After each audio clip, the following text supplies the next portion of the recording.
Hello again.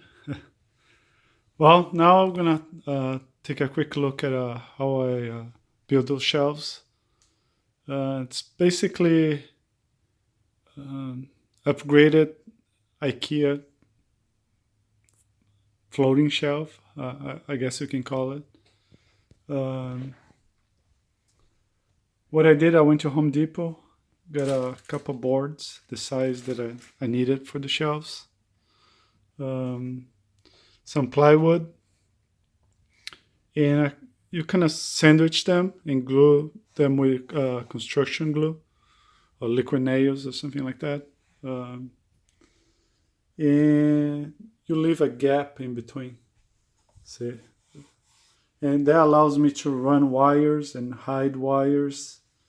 Um, and then you use a metal bracket, like the ones that come with the IKEA shelves or Home Depot floating shelves. And since mine is a little bit shorter, I actually cut the end there.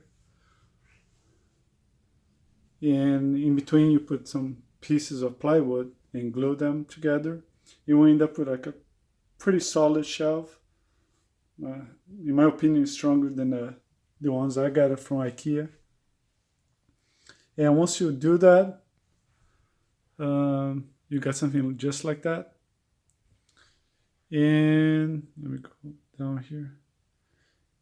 You just buy the trim that you like. I just like a simple flat trim, and that's what we're gonna look next.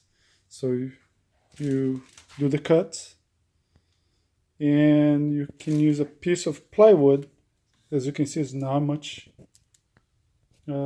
at all. Just as I found that cutting like in a triangle like that makes it easy to install and remove it if you need to. You'll stay there. It's pretty firm, and I put some construction glue there. I think it's like a liquid nails. You can find all that at Home Depot or Lowe's.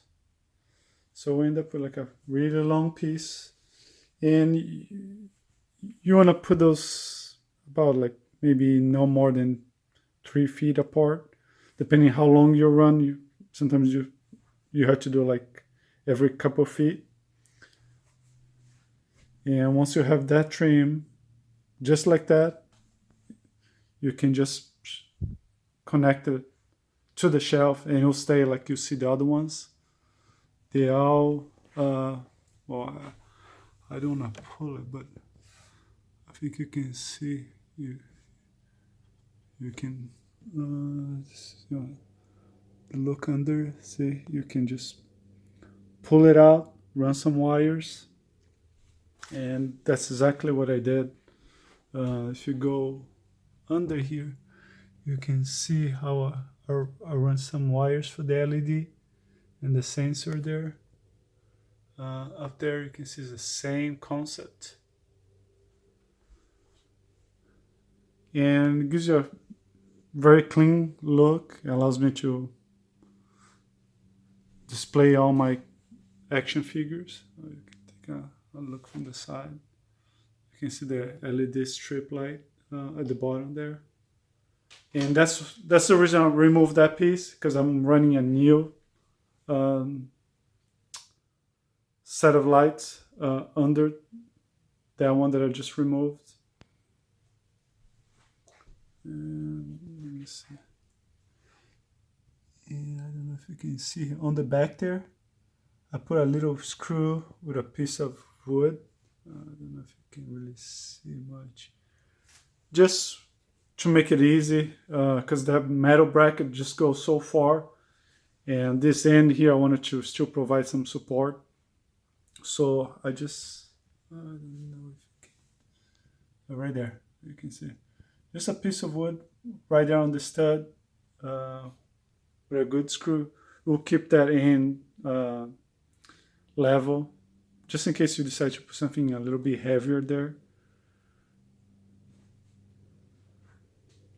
Again, they're not designed for you to put a heavy plasma TV, but if you have action figures, comics, uh, it works very well. I'll just look from the side. So you can see how they go. I believe that those are about 5.5 inches, I believe. And the bottom ones, as you can see, I use a different idea. That's actually just a 2x4. And I put the trim on it. Because of on the bottom, I didn't need that much space. It's just more for the comics or the boxes.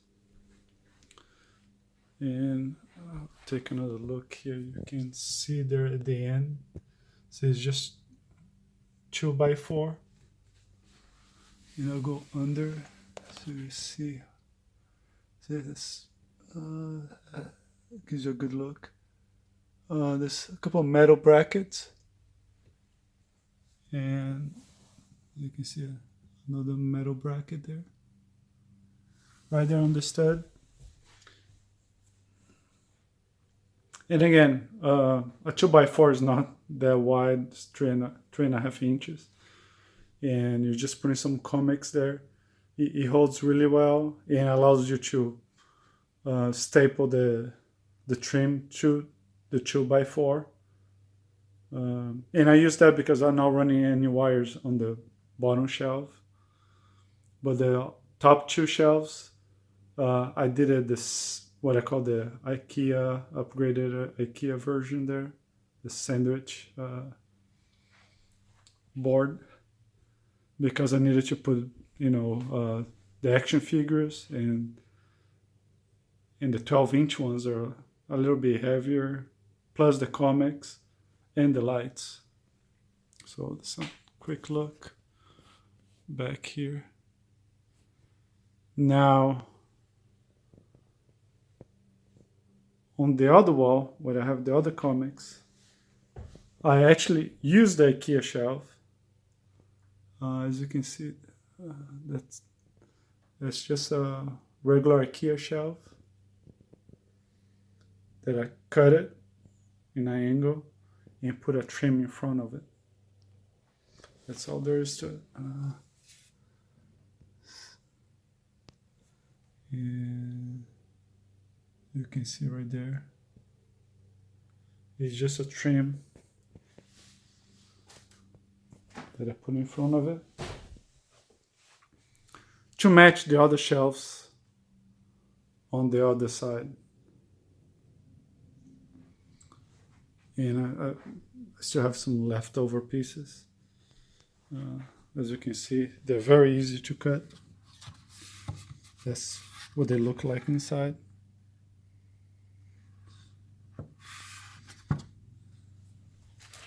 And I just cut it, put the trim around it to match the other ones. So I'm gonna continue installing the lights, and at the end of the video I'll put a picture or add on quick video on what it looks like after I'm done with the additional lights. Again, I hope that was a good idea for you. It worked very well for me. I did it on the other room as well. And it's easy to remove. So that's another thing I like about it. If you ever need to remove those shelves, it's very easy to remove. Okay. Thank you. And if you have any questions, just leave me a comment there or watch the other videos. Thank you. Bye.